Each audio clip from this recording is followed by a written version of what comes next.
Você ainda acha que indicação para o STF é só um anúncio no Diário Oficial, foto sorridente no Planalto e carimbo automático do Senado? Os últimos dias mostraram exatamente o contrário. E o recado não foi só para Lula, nem só para o PT.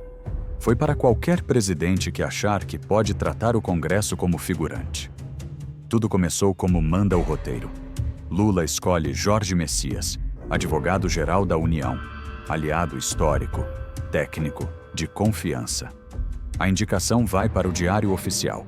A base ensaia o discurso, o governo organiza a campanha silenciosa no Senado. Até aí, tudo dentro do script. Só que faltava um detalhe que, em Brasília, nunca é só detalhe. A mensagem presidencial formalizando a indicação para o Congresso. Sem esse papel, o Senado não pode sabatinar, nem votar, nem aprovar. E Davi Alcolumbre, presidente da casa e dono da chave da gaveta da sabatina, decidiu transformar essa formalidade no centro do palco. Cancelou o calendário, chamou a omissão de grave e sem precedentes e, na prática, puxou o freio de mão no meio da estrada. Erro técnico ou recado político? Porque ninguém em Brasília acredita de verdade que um governo que movimenta bilhões em emendas, negocia PECs complexas e monta articulações diárias, tenha esquecido um documento de 2 linhas. Se não foi esquecimento, o que foi? Teste de limites? Tentativa de ganhar tempo? Estratégia para medir a força de Messias no Senado antes de colocar o nome dele na linha de tiro? A verdade é que quando o presidente do Senado expõe o Planalto em público, chamando o executivo de omisso, o que está em jogo não é só a vaga de um ministro. É a hierarquia de poder em Brasília. Quem manda em quem? O governo decide sozinho e o Senado apenas referenda, ou a era do carimbo automático acabou de vez? Repara no tabuleiro. De um lado, um presidente que já teve indicações importantes aprovadas e que tenta emplacar um nome de confiança no Supremo. Do outro, um Senado que cansou de ser figurante, sente o peso da opinião pública e enxerga na indicação para o STF uma moeda política de altíssimo valor. Você acha mesmo que esse choque é só burocracia atrasada? Nesse vácuo, cada grupo faz sua leitura. Para a oposição, o episódio é prova de fraqueza do governo e oportunidade de desgastar o PT em plena preparação para 2026.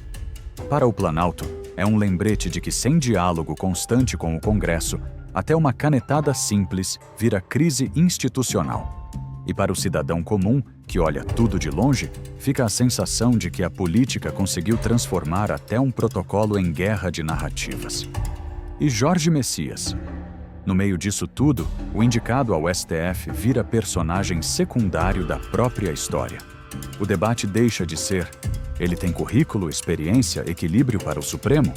E passa a ser: quem ganha e quem perde com essa sabatina agora? Não é exatamente o melhor ambiente para discutir o perfil de um ministro da mais alta corte do país. Tem mais: o cancelamento da sabatina acende uma luz amarela sobre o próprio STF. Uma cadeira vazia significa plenário desequilibrado, possíveis empates em decisões sensíveis, processos travados por meses. Vale a pena alongar essa disputa política até 2026, em troca de alguns pontos na correlação de forças entre Planalto e Congresso? Ou o país vai pagar a conta de um jogo de poder que não aparece na propaganda, mas decide a vida real de todo mundo? No fundo, o que esse episódio revela é um choque de modelos. De um lado, a velha lógica da indicação política quase automática. O presidente escolhe, o Senado finge que sabatina, o ministro toma posse e vida que segue. Do outro, um Congresso que descobriu que pode dizer não, adiar, pressionar, reajustar o preço. Isso fortalece a democracia porque aumenta o escrutínio ou enfraquece porque transforma tudo em barganha permanente. Talvez o ponto mais sensível seja outro: a confiança.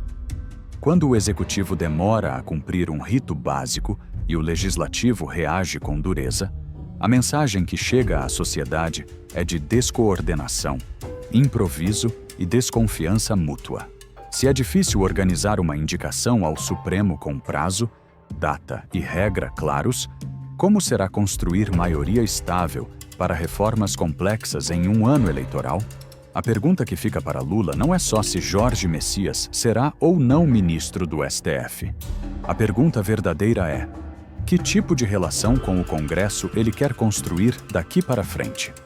Uma relação baseada em acordos transparentes, em que divergências são negociadas às claras, ou uma relação em que recados vêm em forma de calendário cancelado e coletiva de imprensa? E o Senado, que recado quer deixar para a história? O de uma casa que endureceu o jogo para defender sua autonomia e elevar o nível das sabatinas? Ou o de um parlamento que aproveitou o momento de fragilidade do governo para aumentar o próprio poder de barganha? A linha entre independência e oportunismo é fina, e o eleitor está assistindo. No fim, esse episódio é menos sobre o nome de um jurista e mais sobre o modelo de república que o Brasil quer ter. Um Supremo escolhido em disputas silenciosas de bastidor, ou um Supremo que passa por sabatinas reais, com critérios claros e transparência? Um Congresso que apenas carimba decisões do Planalto, ou um Congresso que assume o custo político de dizer sim ou não? A crise da mensagem que não chegou ao Senado abriu uma janela rara para enxergar como o poder realmente funciona em Brasília, e deixou uma lição incômoda para todos os lados. Em uma democracia madura, ninguém manda sozinho. Nem o presidente, nem o Senado, nem o partido que está no governo. Quem acha que ainda manda, descobre do pior jeito possível que, sem diálogo e respeito aos ritos, até um papel de 2 linhas pode virar o centro de um terremoto político.